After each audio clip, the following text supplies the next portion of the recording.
పెద్దది కట్టండి, గొప్ప కట్టండి అన్నవాళ్ళు ఒక బిల్డింగు, ఒక ఫ్లోరు, పైన ఫ్లోర్ కూడా లేదు. స్లాబ్ ఏసుంది అంతే. అక్కడ పెళ్ళే చేసుకుంటారా? భోజనాలే పెట్టుకుంటారా? ఏం చేసుకుంటారా? అనేది కాపు సోదరులందరూ ఒకసారి ఆలోచించండి. వీళ్ళిద్దరూ 14 సంవత్సరాల చిల్డ్ర అంటే కరెక్ట్‌గా 14 సంవత్సరాల 8 నెలలు అంటే 15 సంవత్సరాలు. అదే ఆడపిల్ల అయితే యుక్త వయసు వచ్చి పెళ్ళిడికి వచ్చేసింది, పెళ్లి కూడా చేసేద్దాం. అంత వయసు వచ్చే వరకు అసలు పట్టించుకోలేదంటే దాన్ని ఏమనుకోవాలి? చులకన అనుకోవాలా? లోకు అనుకోవాలా? లేకపోతే వాళ్ళిద్దరికీ ఏమన్నా కాపుల మీద ఉన్న ద్వేషం అనుకోవాలా? నేనైతే ద్వేషం అనే భావించున్నాను.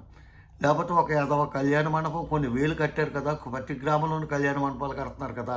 ఈ కళ్యాణ మండపాలకు ఇంకో పైపెచ్చు ఏంటంటే ఒక 5,00,000 బాపిరాజు గారు దయతలిచి ఇచ్చాడు. ఆయన ఇంటికి నేను తీసుకెళ్ళాను, జనాన్నందరిని తీసుకెళ్ళాను. "ఏం కావాలిరా బాబా" అని అడిగాడు.